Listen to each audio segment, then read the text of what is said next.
दोस्त अहबाब अस्सलाम वालेकुम, आदाब। मैं नूर अली अपनी बात के साथ आपकी खिदमत में हाजिर। 2 साल कबल ज़ियारात का शरफ नसीब हुआ और इन्हीं ज़ियारात के दौरान मुख्तलिफ मकामात पर मजलिस पढ़ने का शरफ भी अता हुआ। इन्हीं मजालिस के दौरान हरम अमीर मुमकिनात में मैंने एक रिवायत पढ़ी। उस रिवायत के बारे में पूछा गया कि ये रिवायत कहाँ से पढ़ी।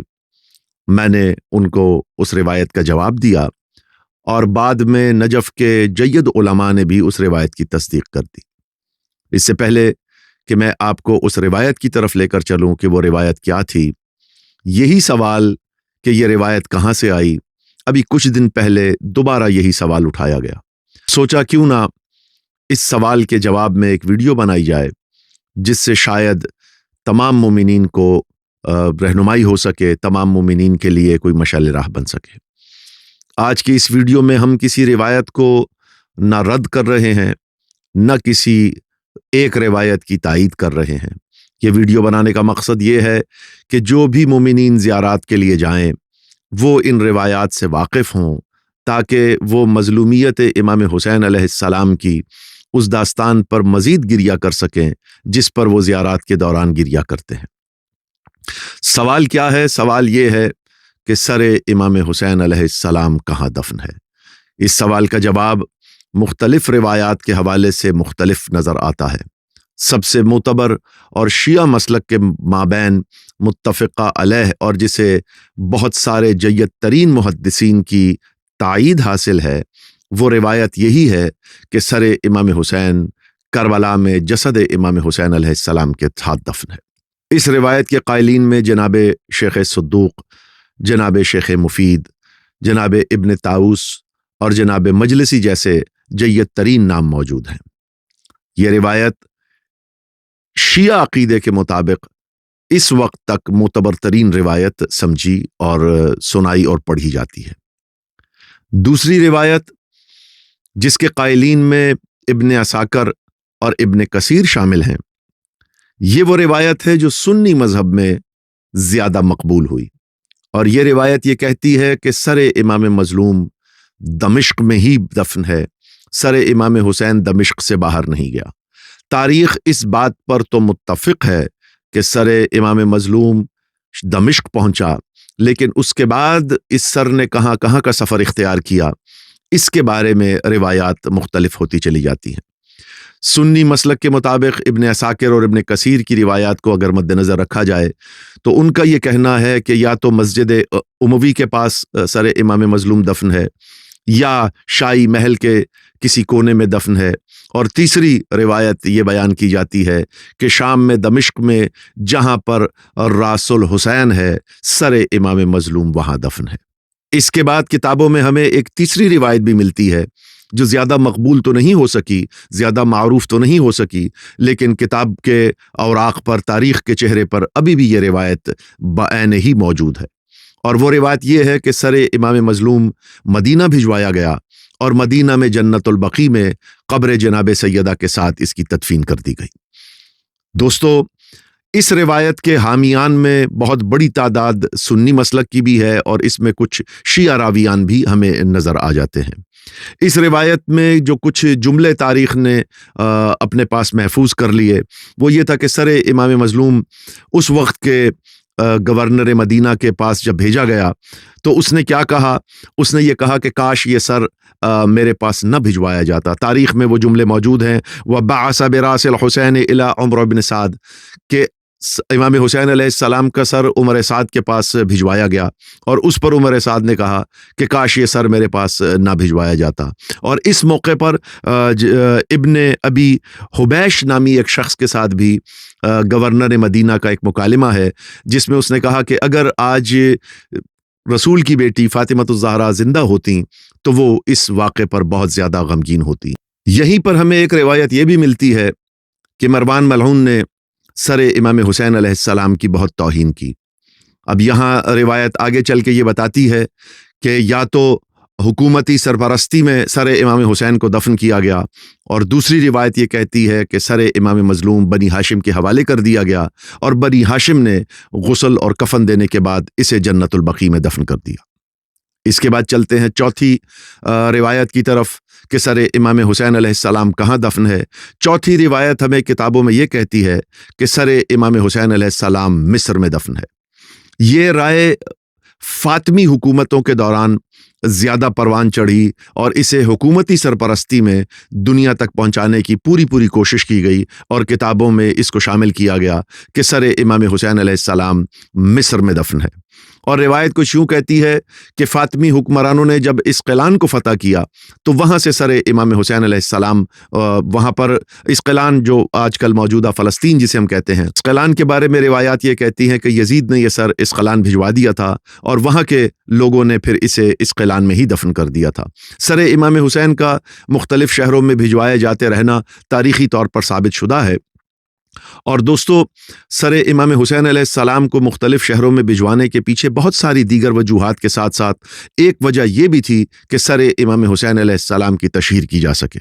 तो मिस्र की रिवायत ज़्यादातर इसके कायलीन वो फातिमी हैं जो ये कहते हैं कि सर इमाम हुसैन फातिमी हुक्मरानों ने इस्क़लान से बरामद किया और उसके बाद इसे लाकर आज के मौजूदा मिस्र में जो रासुल हुसैन बना हुआ है इसकी तदफीन वहाँ कर दी।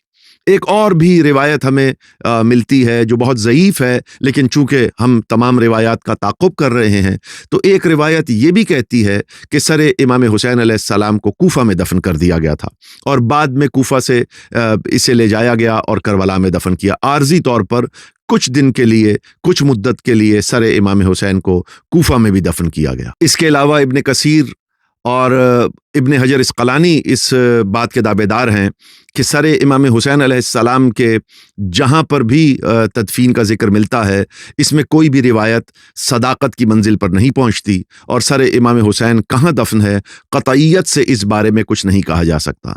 और इसी फ़िक्र के हामी इब्न तैमिया का स्कूल ऑफ थॉट है, वो भी यही कहते हैं कि क़तई तौर पर कोई सबूत मौजूद नहीं है कि सर इमाम हुसैन अलैहिस्सलाम कहाँ दफन है। अभी जो हमने कुछ थोड़े से वक्त में जिन रिवायात का बहुत तेज़ी से ताक़ुब किया है उन रिवायात में अगर हम निगाह करें और तवज्जो करें तो हमें ये अंदाज़ा हो जाता है कि सबसे मोतबर तरीन रिवायत अब तक की यही है कि सर इमाम हुसैन अलैहिस्सलाम जसद मुबारक के साथ करबला में 20 सफ़र मुज़फ़्फ़र को जब असीराने शाम करबला वापस पहुँचे तो उनके साथ ये सर लाया गया और उसे सर इमाम हुसैन को जसद इमाम हुसैन अलैहिस्सलाम के साथ करबला में दफन कर दिया गया। शेख सद्दूक रिवायत यूं बयान करते हैं, यहाँ तक कि इमाम अली इब्न अल हुसैन ख़वातीन के साथ रवाना हुए और इमाम हुसैन का सर उनके साथ था। शेख सद्दूक ये रिवायत नकल करते हैं फ़ातिमा बिनते अली से और इसकी मुकम्मल सनद कुछ यूं है कि सुना मोहम्मद बिन अली माजूया ने अन अम्मुहु मोहम्मद बिन अबिल कासिम अपने चचा मोहम्मद बिन अबिल कासिम से और उन्होंने सुना मोहम्मद बिन अली अल कूफ़ी से और उन्होंने सुना नस्र बिन मज़ाहिम से और उन्होंने सुना लूत बिन याहिया से जिन्हें हम अभी मखनफ़ के नाम से भी जानते हैं। उन्होंने सुना अन हारिस इब्न काब से और उन्होंने सुना फ़ातिमा बिनते अली से। इस पूरी रिवायत में सर इमाम हुसैन का शाम से रवाना हो जाना करबला की जानिब मिलता है, मगर ये जुमला कहीं नहीं मिलता कि क्या सर इमाम हुसैन अलैहिस्सलाम को करबला में लाकर जसद इमाम हुसैन के साथ दफन किया गया। जो शेख सद्दूक की रिवायत है उसमें जो कौल नकुल हुआ है वो शेख सद्दूक का अपना कौल है कि सर इमाम हुसैन को जसद मुबारक के साथ दफन कर दिया गया। इस पर किसी मासूम की रिवायत नहीं है। रिवायत यहीं तक है कि जब अली इब्न अल हुसैन ख़वातीन के साथ बरामद हुए तो सर इमाम हुसैन उनके साथ था और ये रिवायत हम तक पहुंची फ़ातिमा बिनते अली की ज़ुबान से। अब चलते हैं उस रिवायत की तरफ जो मैंने नजफ़ में पढ़ी और उस पर उठे गए सवाल ने आज ये तारीख़ी हक़ाइक़ तलाश करने की जुस्तजू पैदा की।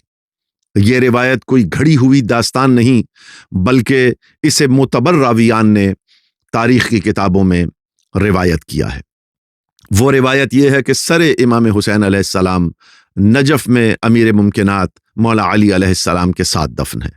आज भी ज़ायरीन हरम अमीर में ज़ियारत के लिए जाते हैं तो जहाँ ज़ियारत अमीर मुमकिनात पढ़ी जाती है वहाँ पर ज़ियारत इमाम हुसैन अलैहिस्सलाम पढ़ने का भी हुक्म है। इस रिवायत के बारे में ये भी कहा जाता है कि शायद यहाँ سر امام حسین علیہ السلام کو عارضی طور پر دفن کیا گیا تھا اور بعد میں یہاں سے سر امام حسین کو کربلا منتقل کر دیا گیا تھا۔ یہاں یہ بات بھی بیان کرنا بہت ضروری ہے کہ یہ وہ دور ہے کہ جب نشان قبر امیر ممکنات دنیا کی نظروں سے پوشیدہ تھا، اور یہ امکان پیدا کیا جا سکتا ہے یا یہ سوچ آ سکتی ہے یا اس بارے میں بھی بات کی جا سکتی ہے کہ شاید سر امام مظلوم کو نجف میں اس لیے دفن کیا گیا تاکہ سر امام حسین علیہ السلام کی توہین نہ کی جا سکے۔ امیر ممکنات کی قبر کائنات سے کیوں چھپا کے رکھی گئی، یہ ایک الگ داستان ہے، اور اگر ہم ان روایات کا اور اس موضوع پر چلے جائیں گے تو شاید ہم اپنے اصل موضوع سے بہت دور نکل جائیں۔ اور یہ جو سر امام حسین علیہ السلام کی نجف میں تدفین والی روایت ہے، یہ کوئی ہوا میں گھڑی ہوئی روایت نہیں ہے، بلکہ تاریخ کے اوراق میں یہ ثابت شدہ روایت موجود ہے، اور یہ روایت میرے امام جعفر صادق علیہ السلام کی زبان سے کتابوں میں موجود ہے۔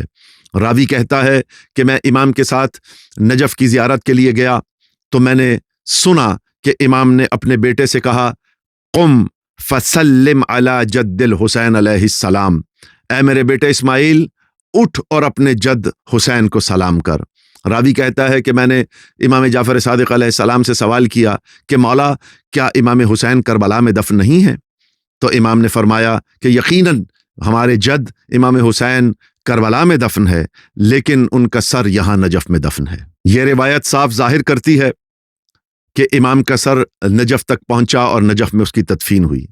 اس روایات کو بعد کے محدثین نے زیارات کی کتابوں میں نقل کیا، اور حر عاملی نے نجف میں سر امام حسین کی زیارت کے استحباب میں مستقل باب قائم کیا ہے۔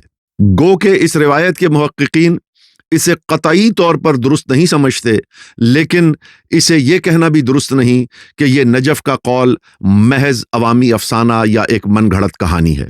اس کی بنیاد باقاعدہ احادیث کی روایات کی کتابوں میں موجود ہے۔ اسی حوالے سے کہ سر امام حسین علیہ السلام نجف میں دفن ہے، اسی حوالے سے ایک اور روایت کی طرف چلتے ہیں۔ یہ روایت ہے آبان بن تغلب کی، جس میں 3 جگہوں پر نماز پڑھنے کا ذکر ہے۔ آبان بن تغلب کہتا ہے کہ میں امام کے ساتھ عازم زیارات ہوا، اور جب ہم نجف پہنچے تو وہاں پر امام علیہ السلام نے پہلے مقام پر 2 رکعت نماز پڑھی، پھر دوسرے مقام پر 2 رکعت نماز پڑھی، اور پھر تیسرے مقام پر 2 رکعت نماز پڑھی۔ میں نے سوال کیا کہ مولا یہ 3 مقامات پر نماز پڑھنے کی کیا علت ہے، کیا خصوصیت ہے، ہمیں بھی بتائیے۔ تو امام نے کہا کہ یہ جو پہلا مقام ہے یہ قبر امیر ممکنات کا مقام ہے، اور کہا مولا یہ دوسرا مقام کون سا ہے؟ تو کہا یہ دوسرا مقام وہ ہے جہاں پر سر امام حسین علیہ السلام دفن ہے۔ راوی کہتا ہے میں نے پوچھا کہ مولا یہ تیسرا مقام کون سا ہے؟ تو مولا نے کہا یہ تیسرا وہ مقام ہے جہاں پر ہمارے قائم کا منبر لگے گا۔ سر امام حسین کی نجف میں تدفین کے حوالے سے ایک روایت یوسف بن زبیان کی ہے۔ امام صادق نجف کے قریب 2 مقامات یا 2 ٹیلوں پر گریہ فرماتے ہیں، پھر یونس سے فرماتے ہیں پہلا مقام قبر امیر مومنین علیہ السلام کا ہے اور دوسرا امام سر امام حسین علیہ السلام کا ہے۔ روایت میں مزید الفاظ ملتے ہیں کہ جب عبید اللہ بن زیاد نے امام حسین کا سر شام بھیجا تو اسے کوفہ واپس لایا گیا، اور پھر اللہ نے سر امام حسین کو امیر المومنین کے پاس قرار دیا۔ ایک اور روایت یہ بھی ملتی ہے کہ امام نے فرمایا کہ جب تم غرہ جاؤ یعنی نجف جاؤ تو وہاں تمہیں 2 قبریں ملیں گی، ایک قبر بڑی، ایک قبر چھوٹی۔ بڑی قبر امیر ممکنات جناب علی ابن ابی طالب علیہ السلام کی ہے، اور چھوٹی قبر جناب امام حسین علیہ السلام کے سر کی ہے۔ کامل الزیارہ دیکھ لیں، شیخ طوسی کی تہذیب الاحکام دیکھ لیں، وسائل الشیعہ اور بہار الانوار میں یہ روایات آپ کو مل جائیں گی۔ محدثین کی زبان میں یہ جو روایت ہے سر امام حسین علیہ السلام کی نجف میں دفن ہونے کی، محدثین کی زبان میں اسے مرفوع کہا جاتا ہے۔ مرفوع کا مطلب یہ ہوا کہ اس میں ایک رفع آ گیا ہے۔ رفع کا مطلب کہ کہیں نہ کہیں جو پہلا راوی ہے اس کا نام موجود نہیں، اور اس کے بارے میں اس کا مطلب یہ ہے کہ علی بن اسبات نے جس شخص سے امام کی یہ روایت نقل کی ہے اس کا نام حذف کر دیا ہے۔ تو وہ جس سے روایت نقل کی اس کا نام حذف کرنے کی وجہ سے اس حدیث کو مرفوع احادیث میں شمار کیا جاتا ہے، جبکہ اس کے علاوہ اس کے جتنے بھی راویان ہیں وہ تمام کے تمام ثقہ ترین ہیں، اور ان سے شیعہ مکتب فکر میں محدثین نے بہت ساری احادیث لی ہیں۔ روایت کی تفصیل کچھ یوں ہے کہ راوی کہتا ہے کہ میں نے سنا اپنے باپ سعد بن عبداللہ سے، سعد نے حسن بن موسیٰ الخشاب سے، خشاب نے علی بن اسبات سے، اور یہاں کے بعد اسبات کہتا ہے کہ میں نے کسی سے سنا اور اس نے امام جعفر صادق علیہ السلام سے سنا۔ تو یہاں پر جو نام حذف کر دیا گیا، اس وجہ سے اسے حدیث مرفوع کہا جاتا ہے۔ تو یہ وہ تمام روایات تھی جو میں نے چاہا کہ اپنے مومنین کے سامنے رکھ سکوں، تاکہ وہ اس بات کا جائزہ لے سکیں کہ سر امام حسین علیہ السلام کہاں سے سفر کرتا رہا۔ ہماری آج کی نشست کا مقصد ہرگز یہ نہیں کہ ہم کسی ایک روایت کو رد کر رہے ہیں یا کسی ایک روایت کو تسلیم کر رہے ہیں، کسی ایک روایت کو غلط کہہ رہے ہیں اور دوسری کو سند عطا کر رہے ہیں۔ ہمارا ایسا کوئی مقصد نہیں، مقصد صرف یہی تھا کہ وہ تمام کی تمام روایات جو سر امام حسین علیہ السلام سے منسوب کتابوں میں موجود ہیں وہ مومنین کے سامنے رکھ سکیں، تاکہ جو بھی زیارت کرنے جائے تو وہ مظلومیت کے ان ابواب کا بھی جائزہ لے سکے، اور وہ جب ان مقامات سے گزرے تو وہ کم از کم یہ گریہ کر سکے، وہ یہ سوچ سکے کہ میرے مظلوم امام حسین علیہ السلام کا سر کن بازاروں کن گلیوں سے گزارا گیا۔ اور آج بھی یہ بات شاید تشنہ تحقیق ہے، اور آج بھی شاید یہ سوال اپنی جگہ ویلڈ ہے، اپنی جگہ اہمیت رکھتا ہے کہ آخر حقیقت کیا ہے۔ اور یہ حقیقت یقیناً اگر آپ مشاہدہ تاریخ کا کریں تو ایک مدت تک قبر امیر ممکنات کا نشان نہیں ملا، اور بقول محسن نقوی آج تک ہم کیا کر رہے ہیں؟ بقول محسن نقوی، اے شہر مدینہ تیری گلیوں میں ابھی تک ہم بنت پیمبر کی لاہٹ ڈھونڈ رہے ہیں۔ اسی طریقے سے سر امام حسین علیہ السلام کا سفر جو نوک نیزہ سے کربلا سے آغاز ہوا، کوفہ سے ہوتا ہوا شام گیا، اور شام کے بعد مختلف شہروں میں تشہیر کی غرض سے پھرایا گیا، اور وہ سر پھر بعد میں امام زین العابدین علیہ السلام لے کر کربلا پہنچے۔